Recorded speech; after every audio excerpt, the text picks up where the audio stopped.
Come with it. The black man himself, Leroy Calise, the Black Stallion. It's Friday night. Come with it. Let me party. Politics, you gotta get some time to shake up and jam up. Come with it. Your fans, they want you to party. Good evening, wherever you're joining us from. Whether you're joining us from Trinidad and Tobago, they have the big match there tonight. It's still 8 o'clock, so you all don't run away from the program. This, and I know the CPL catch everybody this year. It catch me too. It catch Dr. Adams too. You know, we are old timers. We are accustomed bat and pad close together. The ball and it's pitched up outside the off stump, and you play right forward, and it's pitched on the middle stump, and you turn it through square leg. Well, all of that change up now. You can pitch it 10 yards outside the half stump, then by just fetch it to mid wicket. We buy it in my head, so they catch it to co-corner. Them boys change up the thing now. But it's cricket, the country sport. The country sport. Yes, the doubleheader tomorrow in Guyana, early morning, 10 o'clock. One match in tomorrow and Sunday night. The other match, and then next week the playoffs starts. So you all have no excuse to leave tonight because the match in Trinidad starting at 8 o'clock, 1 hour from now. Good evening to you, Lynette. My condolences to you on the passing of your father. I completely missed it, but I got somebody reminded me this week. Good evening to you. Good evening to you, Cheryl Andrews. Vibert White. Good evening to you, all of you, wherever you're joining us from. It's in Brooklyn, in Queens. You all probably get on bad in Brooklyn, pun Irfan Ali there the other day, and so on. He says nice. It's nice, Oh my God, it's nice, But all right, that's all right. The people in Brooklyn did their thing and let the world see what you are feeling. You're joining us from out of Guyana. Good evening. Good Friday evening to you. Friday evening, Friday night is a time when all the good folks come out. Long time you go on the seawall and you sit down quiet. Now if you go up on the seawall, come where the fans want to shake up. You get all the big music there and so on and so forth. It's Friday night. Friday evening. And good evening to you if you're joining us from Canada. You're joining us from out there in Europe, in England. Good evening and welcome to Politics 101. Mr. Ashley, who is always, every night he's on and he joins us from out there in the old mother country, England. When I was a small boy, is England you want to go to? But nowadays I go America, and then our Indian brothers and them will say, you go Canada. America and Canada. Long time you were going to England. Them time you used to go up on boat. Not even ship, boat. Boat is so called it. Hey, good evening to you, Mortimer. Mortimer is joining us from Antigua and Barbuda. I feel like Antigua is my second home. Every week I dip on them the morning show. What do you call it? Way Too Early, I think, is the program I'll be on there. And Antigua. Of course, lots of bacchanal going on there, Mortimer, in the UPP. Everybody leaving the UPP. Everybody left in the UPP and gone away, What's happening there in Antigua? You all gonna give the Labour Party another term. Talk to your people, Mortimer. Talk to your people in the UPP and tell them get their act together. I know what the problem is, They don't want Jamal Hamilton. They say he's not presidential. Well, not presidential. Antigua, he's not prime ministerial. He's not prime ministerial. Good evening to all of you there in Antigua and Barbuda. Enough of you all there in Antigua. Good evening to you, Paulette, joining from one of my homes, Maryland. My people, they're all there in Maryland, and of course, it's coming on to the end of the year, so I'm due for a visit or two to Maryland. But good evening to you, Paulette, and all others who are joining us from the Maryland, Washington, D.C., Virginia area, tri-state, just like you have New Jersey, New York, and of course, if you go north, you're going to Connecticut and so on. And to our brothers and sisters in the southern part of the United States of America, the hurricane there and lots of rain and so on. Stay safe. Stay safe. Those of you who are in Florida, and of course, lots of you are in Georgia,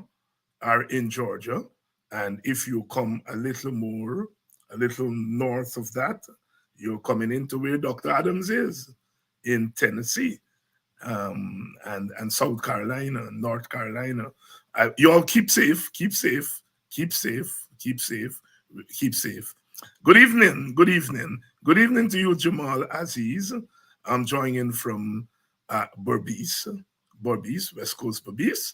It's always good to have people from that part of the country on because they don't make sport there in West Coast Berbice. Welcome to our Friday night edition of Politics 101. Mocha, Dunsford never misses a class. He's joining us from Mocha. These days you hear they say Mocha. Mocha Arcadia. Mocha. Hey. Good evening to you, Dunsford. Hope you all are keeping the faith there. My brother Thomas Robertson, stay safe down there in Georgia.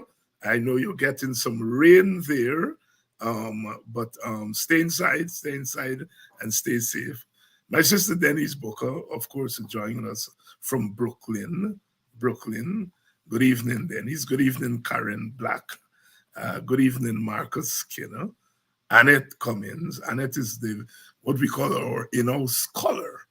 A good evening to you, Annette. A good evening to you, Sandra, Claudette Buffill. It's always nice to have all of you on because we are here on a mission, and the mission is to mobilize our people and to get ready to line up our country in the right way so we can make the right decisions. And Owen Bacchus, good evening to you. Good night to you, Ingrid. I think Ingrid is watching from Tampa, Florida. So Ingrid, you're in the heart of the thing. But Tampa is more West Coast now. It's more West Coast, but still, you're all gonna be getting some of that weather. Brenda Norton, good evening to you. Good evening to all of you. If I miss some of you, it's because you are too plenty. For us to acknowledge everybody. Otis Sanko, Rastaman as usual. Hail up, I did this week. A lot of Rasta this week because this week I teach a course on Bob Marley, and this week we did Marcus Garvey, and we did the Rastafari movement, and so we Rastaman, you've been on my mind a lot this week. A couple of Jamaican kids in the class. Well, they're born in America, but Jamaican parents, and they learned about dreadlocks, and they were surprised to learn that the idea of dreadlocks came from Kenya when they were fighting the Mau Mau rebellion in Kenya, and they were showing the documentaries in Jamaica, and the Rasta saw the Mau Mau rebels fighting with their locks. They were they didn't call it locks. They were just fighting the British, and they were in jungle. They weren't combing their hair. And the Rastas saw that and said, well, that is dread. And they started to wear their hair like that. That's where the dreadlocks came from. Courtesy of the Mau Mau rebels in Kenya. Um, Incidentally, it's only a couple years ago that Britain agreed to pay compensation to the families of a lot of the rebels who were fighting there in the 1950s against the British, and they paid some compensation. And in Jamaica, where Rastas in 1963, over 300 of them were arrested and charged and brutalized by the government because two men with dreadlocks had killed a man named Melbourne at a gas station in Montego Bay, Mobay. And the prime minister at that time, Mr. Alexander Bustamante, said, bring in all Rastas, dead or alive. And they start to round the Rastas up and cut off their locks, lock up over 300 of them, beat them up. It was a reign of terror on the Rastafarians in Jamaica. And eventually a delegation of Rastas went to see Sir Arthur Lewis at UWI. He was then the chancellor, and to plead with him to ask the government to stop. Sir Arthur Lewis sent in Rex Nettleford, M.G. Smith, and Professor Agi, and they went in and they did a study of the Rastas, and they concluded the Rastas were not violent people, and they made the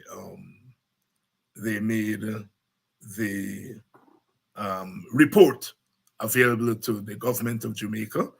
The government of Jamaica then paid for a delegation of Rastas to go to Africa. And they visited about 6 African countries. And they came back. 3 years later, Haile Selassie visited Jamaica. And it was only then that the authorities in Jamaica began to recognize the Rastafarians. It was a long struggle for them, Rastafari. And those of you who are Rastas today would not know, some of you would not know of the long struggles that it took for the Rastas to be accepted in our society today. The founder of the Rastafari movement, Leonard Howell, was actually jailed for madness. As I say, he was mad. They jailed him and committed him not to jail, committed it to the mental asylum, because when they were trying him, he refused to talk or he talked in tongues. And they found him guilty of madness and committed him to Bellevue, which is the asylum there in Jamaica. And eventually he was killed in the asylum there. But all of us wear dreadlocks now and eat the Rasta food and celebrate the Rastas, but the Rastas never got it easy. Never got it easy. It was very, very difficult. But at the end of the day, here we are. All of us are Rastas today. Good evening to all of you Rastafarians in the audience. There's a little bit of Rasta history there as we prepare for our discussion tonight. I think we're ready. I think that you all are signaling to me that it's time for classes. Dr. Adams, good evening. Hey, good evening, Dr. Hines. I tell you, I hope that you are gonna our Friday night visitors are they're gonna pass with distinction. for their if nothing else, for their dedication, putting off all the good things on the Friday night goodies for us. So yeah, I mean, that is called dedication. So I think we can guarantee them that they're gonna get distinction in this class. There you go. And as you know, it's a very sharp very sharp group that we have here. That's Um, right. they don't play around. They don't play around here in this group. Um, Dr. Adams. So this week we saw the PNC unveiled its 20-point plan for oil and gas. Um, quite an quite an extensive plan. Um, Quite a detailed plan. Um, and of course, one cannot be in a Guyana today and not talk about oil and gas. I think it was quite a comprehensive plan. But you are the expert here on oil and gas. What are your thoughts on the plan put forward by the PNC? Well, without question, and you're absolutely correct. This year is all of Guyana's future, the young, the old, and the in between. And so everyone should welcome. At least we have a plan in place. The the government in power has never come up with a plan, and people ought to know this. But they've been beating Norton, Mr. Norton, and the PNC always said, "Well, where's your plan?" Well, now, the plan has been brought forward, and it hit the vice president right between the eyes.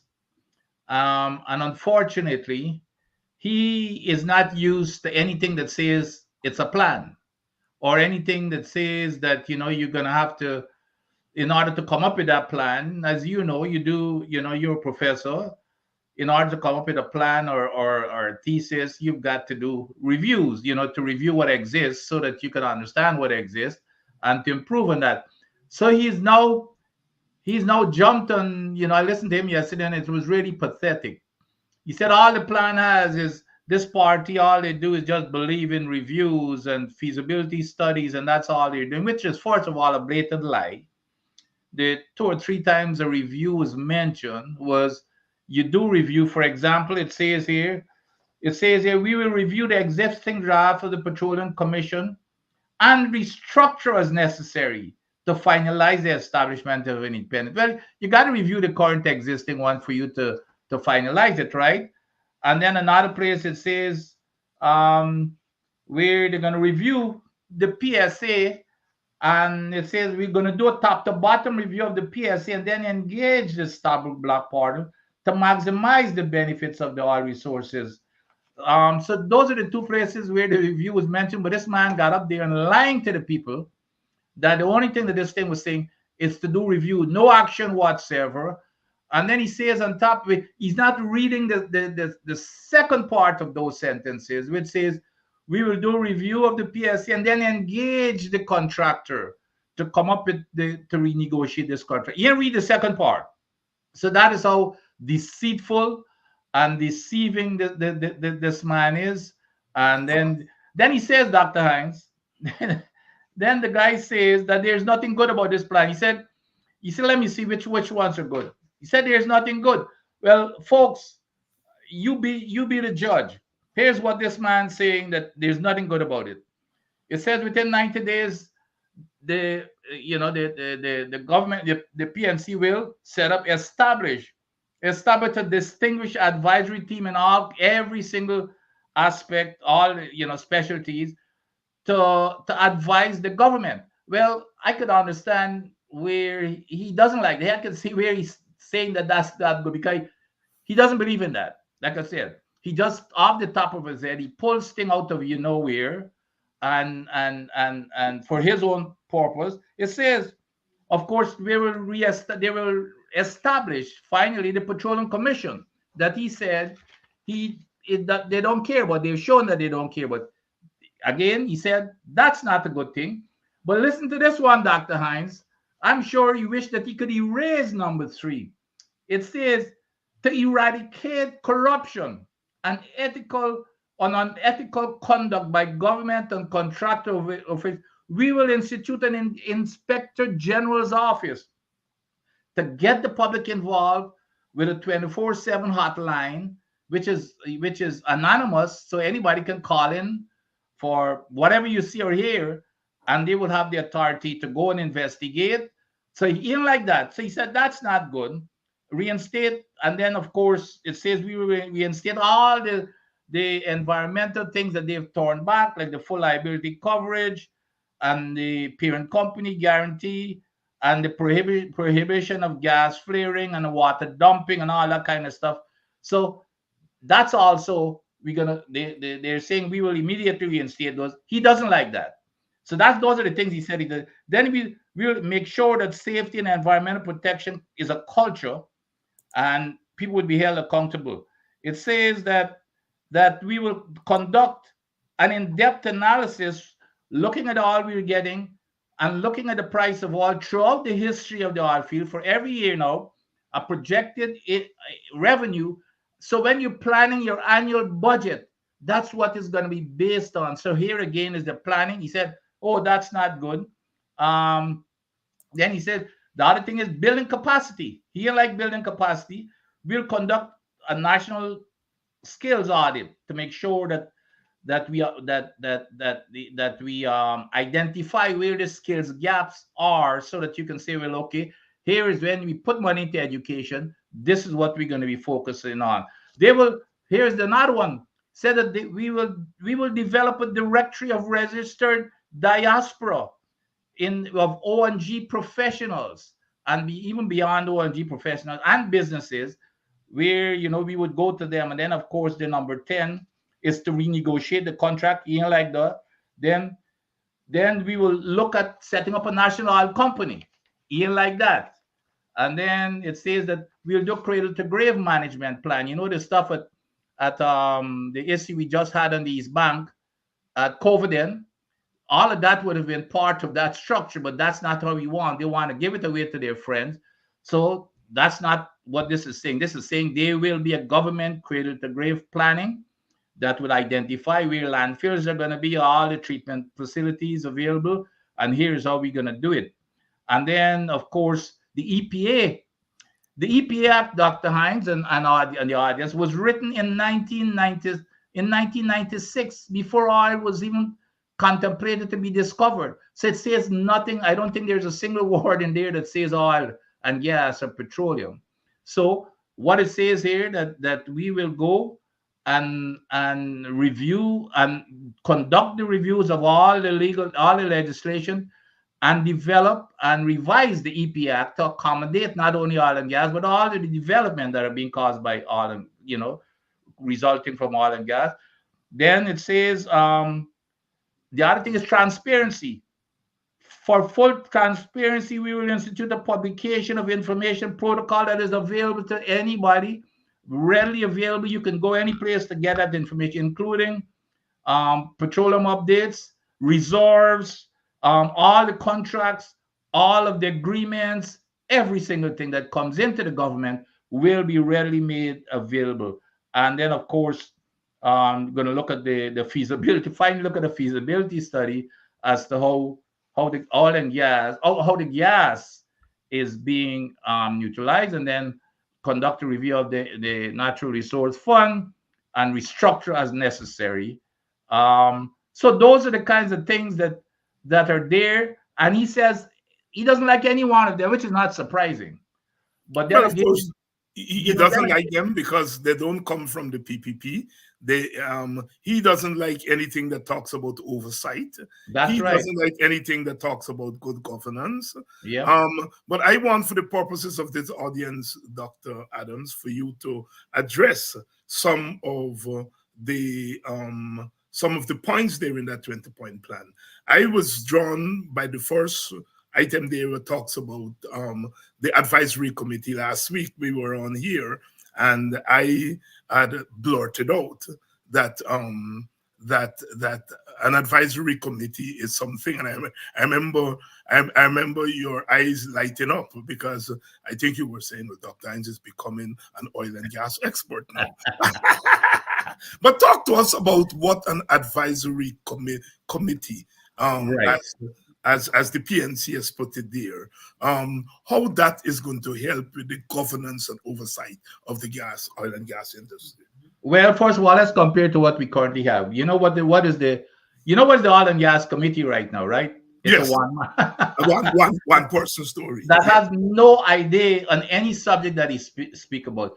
So what this is, and one of the foundations of this plan here is to make sure, because these are critical decisions, not only political decisions, but decisions that would have impact everybody's life, is to make sure that whatever decisions and path forward is chosen, it's done on a basis, on strong technical basis. And when I say technical, it's not restricted to engineering and math and science. It's everybody, even social scientists, and because there's social impacts. So when I say I use it in a broad term. It's they use some examples there as to what is this thing, but it's to make sure that any path forward will be advised by the input of these technical experts in this advisory group. So everything would be based, it would be data driven and on some technical basis. It's not like pulling stuff out of the air or saying I'm going to give this contract to somebody because they're my friends and family. No, it will be, and obviously it will be an independent team, because technical folks are not necessarily, if it's different to politicians who kind of, you're looking out for your party and doing what was going to get you reelected, that your next term of office. This is not the case. This is going to be strictly focused in this area to make sure that all decisions are data driven and on some technical footing. So that's what this is about. It's the best path forward. Javier doesn't know that. He's never done this. He doesn't understand it. He doesn't have the intellectual capacity or even the moral fortitude to even understand what that means. So, that's what it is, Doctor. It's very important. One of the things that jumped out at me, Dr. Adams, was that the PNC saying here that they will review the oil contract. They didn't say Yeah. renegotiation. Renegotiation is the big thing that everybody's talking about. Renegotiate the contract, renegotiate the contract. But the PNC saying here that they review. Do you agree with that approach? Well, and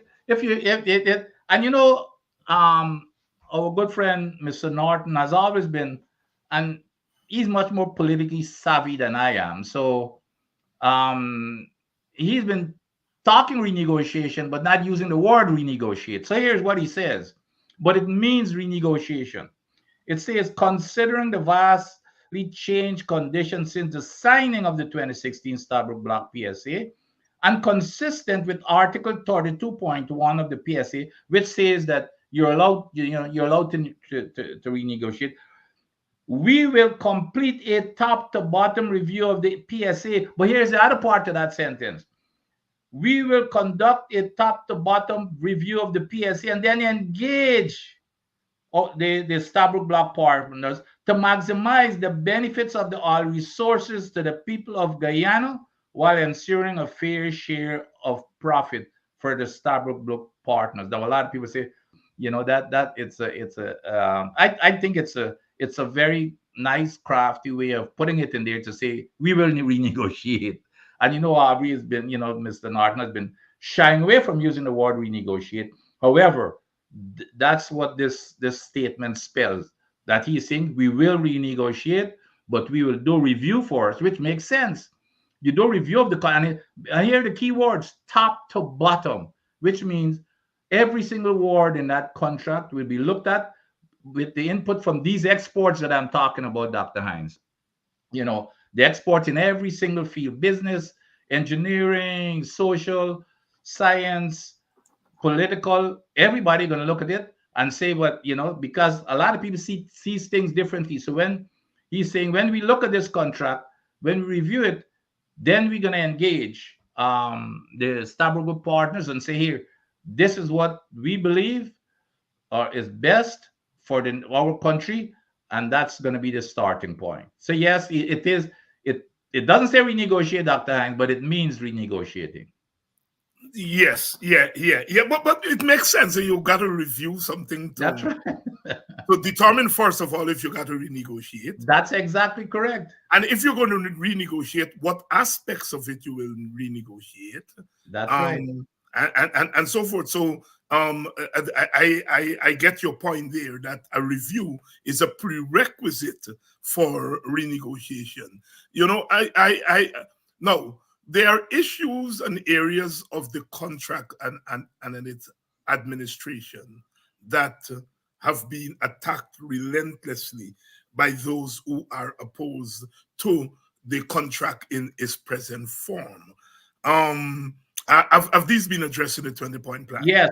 As a matter of fact, in that same number 10, when it says we will complete a top to bottom review of the PSC and then engage the Starbuck block partners to maximize, etc.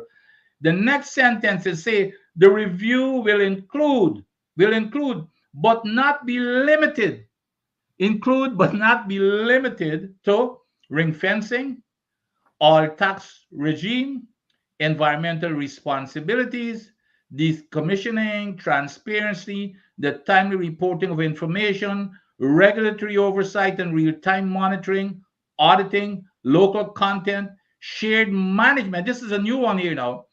Shared management and decision making in operations in the oil and gas sector. So it's all captured there. And here the keywords top to bottom review means everything. Then the other keywords, with besides the examples, that say these are the items which will be included, but not limited. So everything is there. For example, if as brilliant as you are, you come up with something that is not even in the contract, that's going to be up for or anybody or John Public. Because a lot of times we believe, Dr. Ang, that we believe we're smarter than the regular man out there. But a lot of times, as a professor, the questions that stumps us more than anything is not the question that we get from our intellectual buddies, is when a man with a common sense come and stump you with things that you haven't studied for. You know what I mean? So it says here, so it's captured, the language captures everybody, everything. It's unlimited as to what will be in that negotiation package, whether it's in the contract or out of the contract. It captures everything. In case you're just joining us, we are discussing here the PNC's 20-point plan for the oil and gas industry. And of course, Dr. Adams is an expert on the oil and gas sector, and we are doing an overview of that 20-point plan. By the way, Dr. Adams, before I go to this other item that I want your comments on, of course, you were part of the AFC, and AFC leader Nigel Hughes had said that he and the AFC have set up an oil and gas committee, and I assume that you are part of that committee, along with people like David Patterson and others. Are you all thinking about putting out your own plan for the oil and gas industry? Yes, absolutely. And then if you recall, after the committee was set up, myself and David, we in our weekly press conferences, we promised that we will be rolling out our policy statements, and we've started working on those, except that we got beat to the punch by the PNCR. But we welcome it. We welcome this. Is not about a competition between the PNC and the AFC or even the WPA, because I'm sure the WPA is maybe considering the same thing. So it's not a competition. It's what is best for the country, and it may end up us rolling our plans together, because there's nothing come from the PPP, who has all the resources to do those stuff. So yes, we are planning on doing it, and we're gonna get busy now, and so yes, we are planning on coming out with one. Yeah, and the WPA also, we are working on a comprehensive economic plan, of which there is going to be an oil and gas component. Yeah. And so we are going, and I noticed there are some things in the PNC's plan, like the advisory committee, which I blurted out last week, and one of the items there speaks to a national oil company, and that is going to be very much part of the WPA's plan. Professor Clive Thomas has talked about that, but I want you to give me your thoughts on how you see this national oil company operating, because the PNC has it there in its plan. As I said, the WPA, it is part of our plan for the Oil and Gas Committee. I'm sure it's something that the AFC is considering also. Certainly from our perspective in the WPA, a national oil company is so important because it can, among other things, it can bid for blocks, right? So that it's an oil company that is going to be Guyanese owned, but of course not controlled by politicians.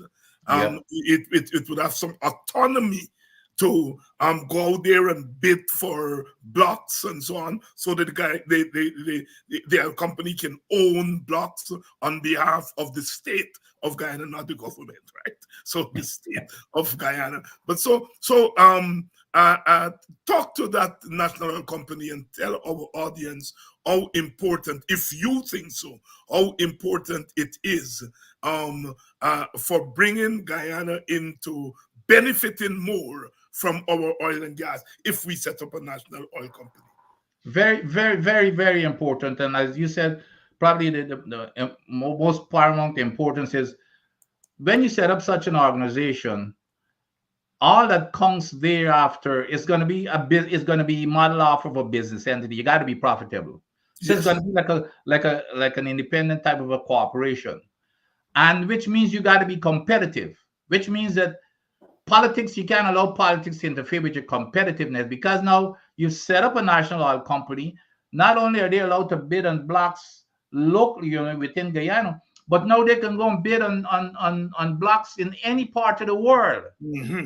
Petrobras, the Brazilian oil company, is a good example. As a matter of fact, Petrobras, I think, were bid on some of our blocks, so they were supposed to get in on some of our blocks.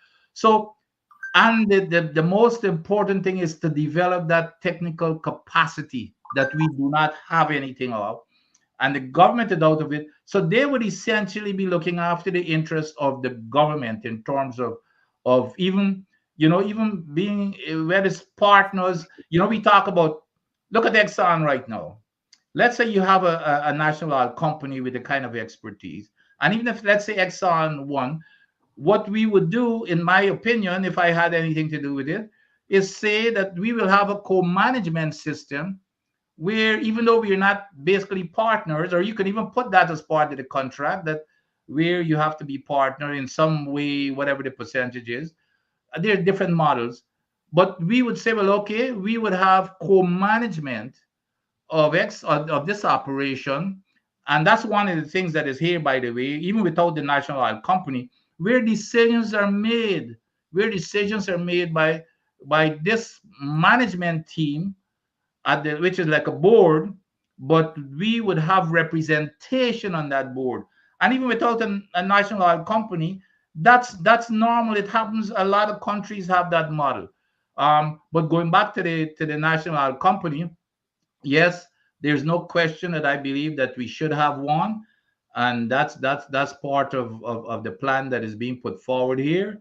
And say it in every which way. To me, you cannot lose, because now you're setting up a commercial type of an entity, that the political connection, at least you're gonna cut that off to maximum extent possible, and that's exactly what we want: an independent, you know, team of folks with all the capacity, with no political interference.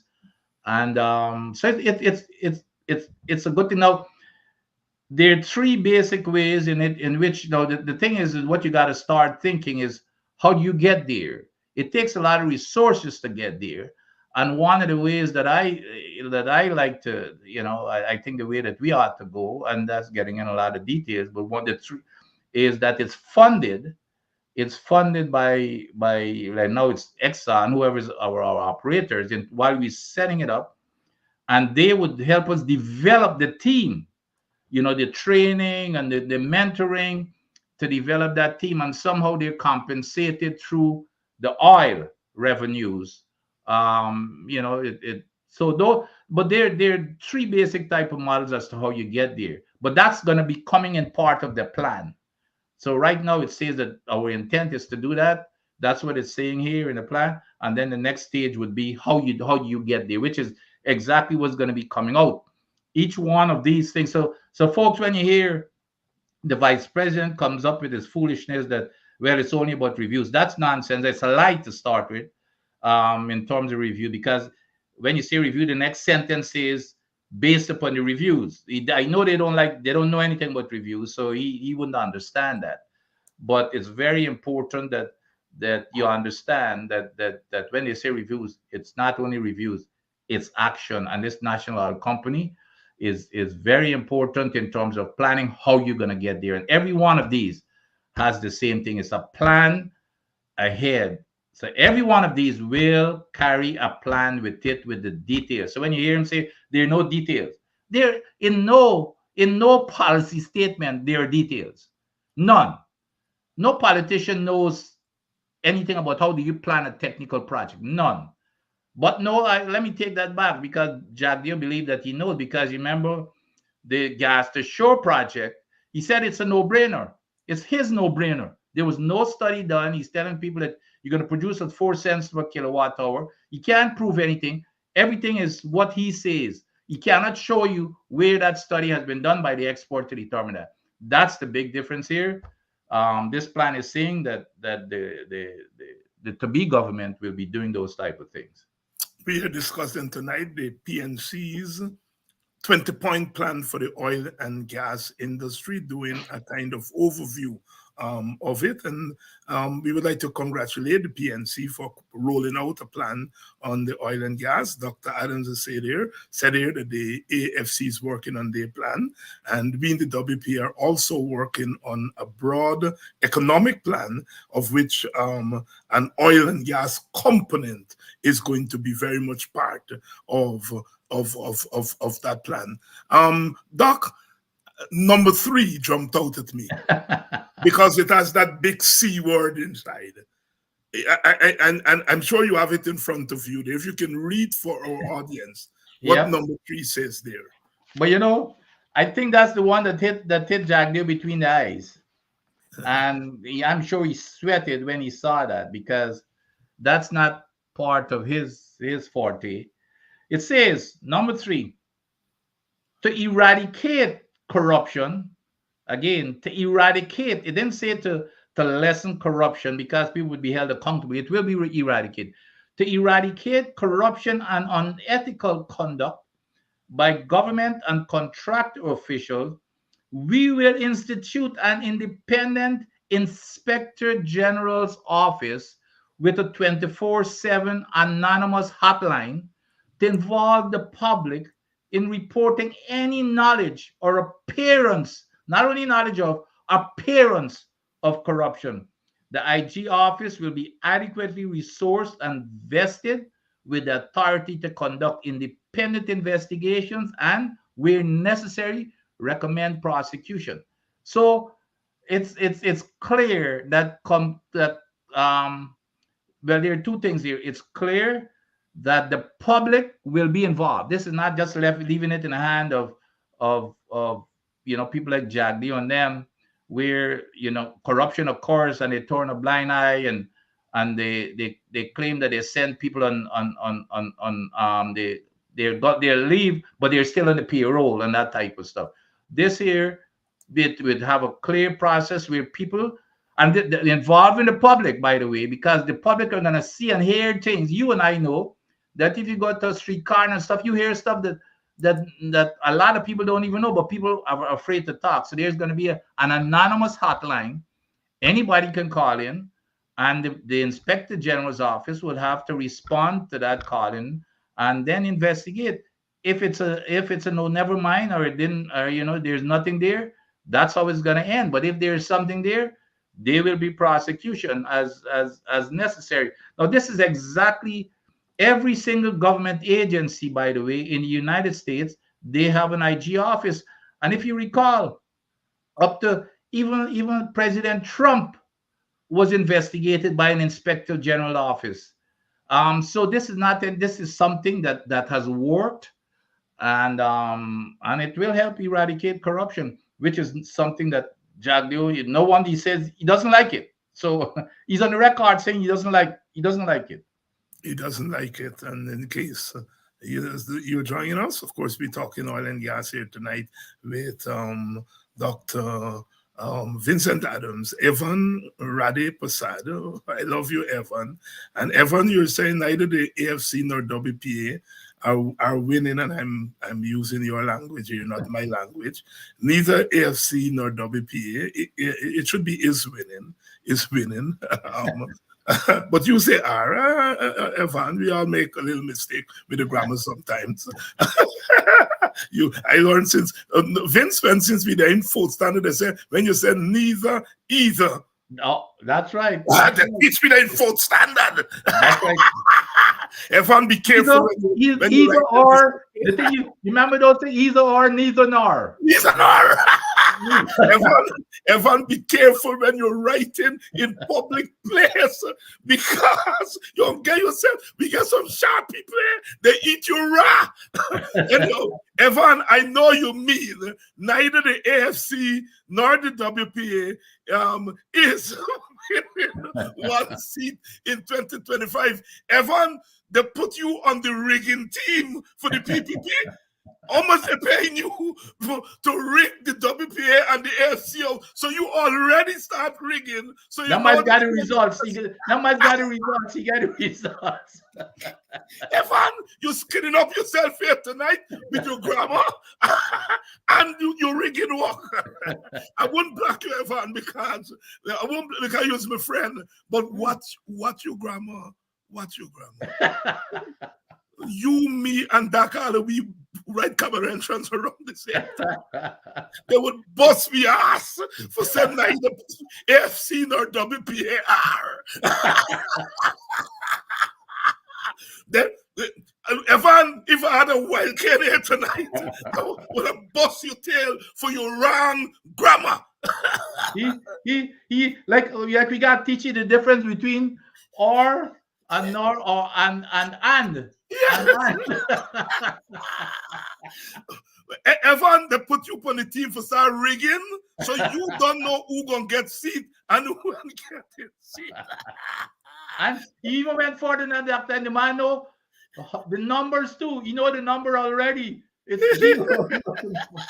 But now, Evan, I love you. Evan said, "You're right, Doc. Is this correct?" Evan, I know you know better. You read common entrance. They said to me and Doc, and them thing that you don't forget him at all. You don't forget him at all. Hey, Doc, we had what was the student companion, and you remember the first yes, the student companion for saying blue. The first was a blue book. Blue. And the student companion was an orange. The student companion. Exactly. Here, Dr. Hines, I still got it on my shelf here, you know. You still got it on your shelf? Yeah, I still got it on my shelf here. Good evening. Doc, your nephew is on the program here tonight, Richard Munsami. Yeah. My good friend. And if I call you Richard Munsami, he just want to box me. Because he just say, I got Kali Kulibai. And I don't make that mistake. I don't use the Kuli only for my friend Richard. Right. Good evening, Richie. You've been missing in action. Everybody has been asking me for you, and I say you're going to Aranca. I tell them Richie is not around because he got to Aranca. Good night, Richie. And as you notice, I'm taking good care of your uncle, your uncle Vincent. Yeah. Looking out for me. Tell him I say hi. He don't play this. He don't make joke. He's not for the coalition. Only for Uncle Vincent. but trust me, he's gonna go wherever your Uncle Vincent go.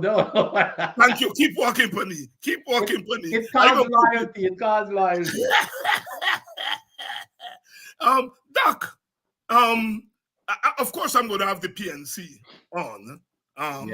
I think next week I'm going to try to get Aubrey on if he's available for us to talk about this plan along with young Low so that they can talk about their plan. But of course, I'm discussing it with you partly because you are an expert in oil and gas, Right. partly because you're here on Friday night, but partly because Jack Dio already nominate you to the PNC Advisory Committee. Yeah, yeah, the man, I must be running around in this man's head like some kind of a gremlin, you know. But well, of course, I've got a lot of space in his head to run around with because there's lots of empty space there, so I got a lot of room. But the man, like, he can't sleep or can't think without bringing up my name, especially. But the good thing is, especially when it comes to something where he could never reach, the level of intellect that he can be. So the only, he called my name. Well, they're gonna put people like me um on it. Well, it would be an honor for me to be on it. So, thanks for the recommendation from the vice president. I hope I hope I hope the next president Norton hear that and take that recommendation into serious consideration. Evan, you have a lot of friends here tonight who are coming to your defense. Yes, they're saying Evan is a UG lecturer. Of course, Evan is my friend. Evan is just mixing up with bad company. And so he getting grammar mix up because of the bad company that he mixing up. Evan is a UG teacher, not a University of IFLA teacher. But Evan mixing up with the University of IFLA people them too much, and that's why he getting the grammar mix up. I know Evan know better. Evan is my friend. They're telling me block you, Evan, but I won't block you because I know you better. Evan, tell us how much. Evan said he scored 106 out of 140 in English. But Evan, there's plenty because English in them days was easy for pass. No. 106 out of 140. Here, Dr. Hines, you remember them days? We had to do parsing and class analysis and everything. So you used to look at every sentence. You got to look at every word. I don't know if they do parse analysis and them type of things anymore, where you break up sentences and now them days was rigorous. Them days were rigorous, but no, we really have, our education system needs totally revamping. I'm not saying to go back because you and I and Evan and all of us went to school during the colonial times. Yeah. What we did is we decolonized the education system by beating them at their own game. So I'm not saying that that is the best education that we could have got. It's that in spite of the colonial orientation of the education, we were able to do well. We didn't do well because of the education system, but it's in spite of the education system, because we had teachers who were themselves product of the decolonization movement, and so therefore they were able in that system to get the best out of us, although it was a colonial system. Unfortunately, we have kept that system, and we have allowed that system to rot. And so our young people, as we are now 60 years away from colonialism, and our young people are not able to negotiate as we did because of the teachers we had at the time. And we are not paying our teachers now the right money. We are not training them in this whole movement of decolonization and post-colonization. So our whole education system needs revamping. Evan, I hope that you will stop hanging out closely with those people from the University of IFLOT and stay close to UG, because it's still, UG, for all its fault, is qualitatively a different institution from the University of IFLOT. But you know what's so funny, Dr. Hines? I'm wondering if that guy who called in to let it appear as if he's defending him is not throwing him under the bus or embarrassing, because remember what the guy says? This is a university lecturer. So he should know better. we gotta keep them quiet, right? Yeah. But the man now have to come out and tell people, here we've got a university lecturer, no simple grammar. So The message is, everyone, watch your friends. Watch Watch your your friends. friend. Watch your friend. You don't get close. When remember Evan when we used to go to school, we never used to say I thought we say UT Fruity. The University of UT Fruity. Stay away from the Gee. graduates of that university. Evan, show me your company. I tell you you are. When the last time I see you, Evan, I think I saw you at was Rambo funeral. You shake me hand. I hope you see me again, still shake me hand. Doc, I couldn't help when Jack Dio said yesterday that the AFC is in collusion with the Kaichor News. Yeah. Um, and I'm wondering whether that is true. You as a member of the AFC, are you all in collusion with the Kaichor News? And why is Jack Dio making that charge? Well, it's very simple why he's making. First of all, it's slanderous. Secondly, Jagger believes everybody thinks like he does. Um, but unlike Jagger and his party, of course, the AFC is a party of integrity. We're professionals. There's transparency and there's competency. So Jagger should not be judging anybody by his standard. Remember, this was the same Jagger. This man has the nerve. You remember this? He had for a couple of meetings until he was called out in it. He had his favorite reporter running his press conference. You remember, Yes, yes, Mr. yes. Pritik? He had him running his press conference, and now and then you could tell that the questions that he and others were asking, they were obviously planted questions. So this man has the nerve, as usual, to come out and accuse anybody of colluding to answer questions. His problem is he cannot answer the questions. So every time he's braced with a question that he cannot kerfuffle anymore, this is the kind of defense that he put up here. Oh, they're in collusion. The questions he blamed the messenger instead of the message. Some simple questions. He goes off with his rantings and ravings. So it's all just being devious again, and it has no credibility. And I don't think people take him any seriously anymore, to be honest, Dr. Hyde. Even his own supporters. I don't think that they and this, remember now, this is a man who, well, he stopped now because I called him out in it in some of my pieces. This is a man who has to remind people that he's not insane. You remember you saw me say, well, I am not insane. I know I know why you got to remind people that you're not insane. you know so this is a man who had to remind people that he wasn't insane. So this is the character that we're dealing with. So I don't think anybody takes him serious, so which means that's a good thing. That's the good thing about it. Good evening to all of you. Yes, Richie, I assume you're in Guyana. So me tell them you're Ghana Aranka. I assume you were in Guyana when I passed for them me grapefruit by you. I mean, see a big ass and staple by your gate.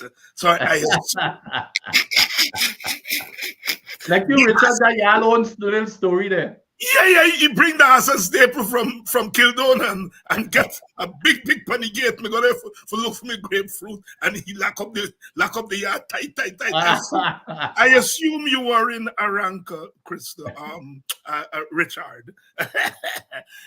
Doc, getting back as we wrap up to the PNC's 20-point plan.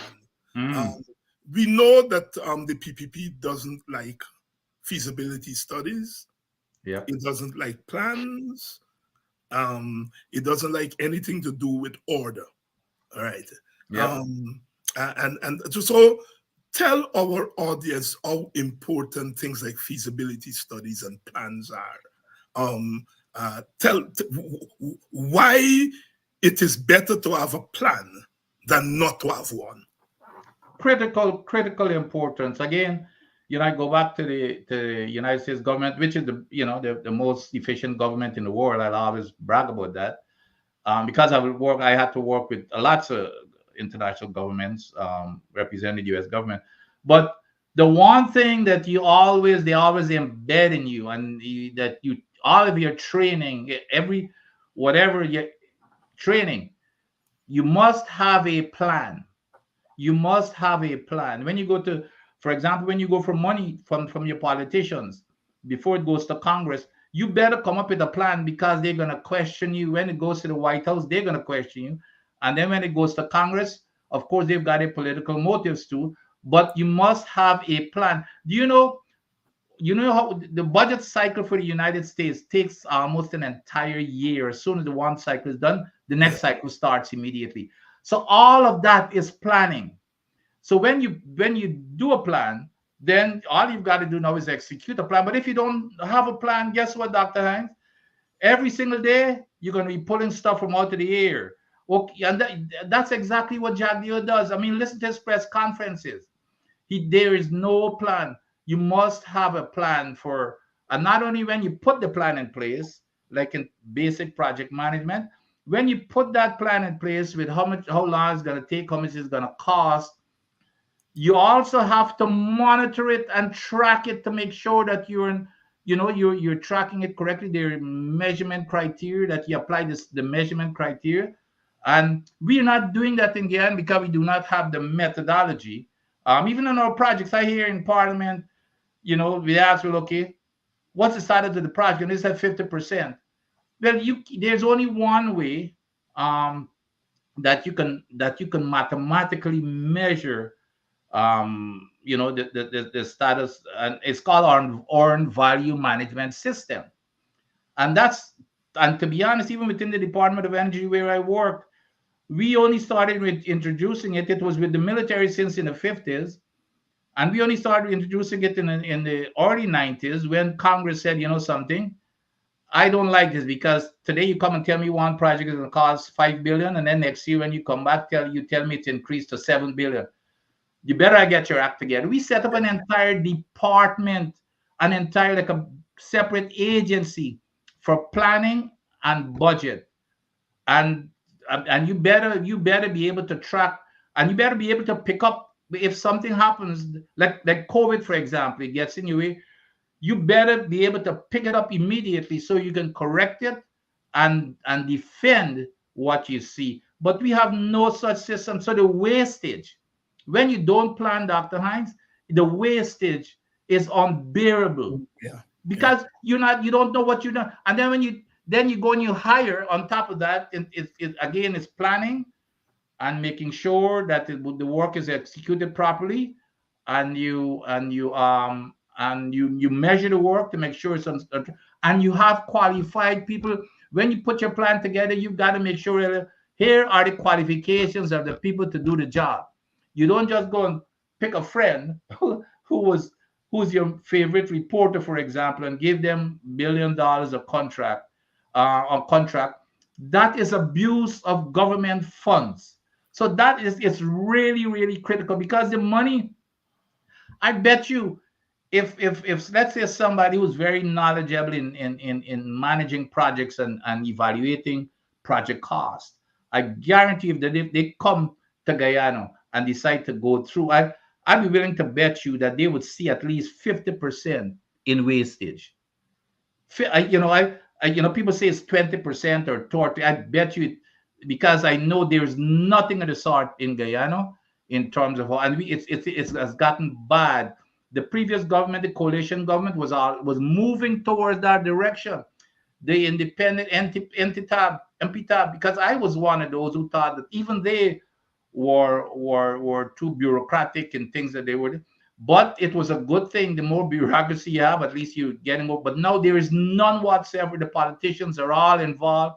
Their hands are all over it. They give anybody that they want the contracts. So we're wasting, and this is not Jaggio's money, folks. And that's why folks got to understand how serious it is. It's your money, the money that could be used to pay teachers to teach your kids, the money that could be used to pay nurses and doctors to look after your health care, the money that could be used for housing, and the money that could be used to make sure that everybody in Guyana are being fed properly. So it's not a case where, well, okay, the government is wasting money, just let it start. It's your money that is being wasted. It's your money. It's impacting you. It's impacting you. And yes, calling a rank is what they call a wrong place, a wrong place. Yeah, my friend Richie is a old bushman. That's what I tease him about Aranka. Aranka was his favorite hanging out spot. Well, he never tell me that it's called there a wrong place. Why? Only guy needs, only guy needs. Oh wow, only Hey, guy. and the other thing, Dr. Hines, every single senior executive like myself, even though we're executives, we had to be trained in project management so that we can understand. Because remember, we're the ones who have got to make the decisions on spending the money. So when these projects comes up from the engineers and the first of all, we understand engineering, but then the project management piece, we need to ask them all of the questions in the world. How are you going to do it? And we vet it before it's finalized and we sign off. And it's a very rigorous process. And we saved, even within the United States, where I said, we used to have wastage, well, not to the extent that they have here, but we have eliminated basically all of that type of wastage, and we are talking about hundreds of billions of dollars, in that size of economy. But nevertheless, it's a huge portion here that where wastage is taking place and could be saved with right technical people. But the other thing with this government, they have no need, as we can see, no need for technical people being involved. They've got a different mission and a different agenda.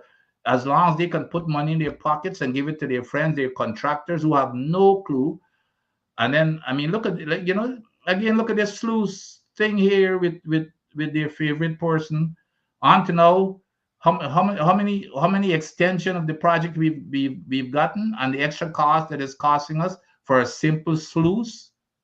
So that's what we're dealing with, and that's only one little project.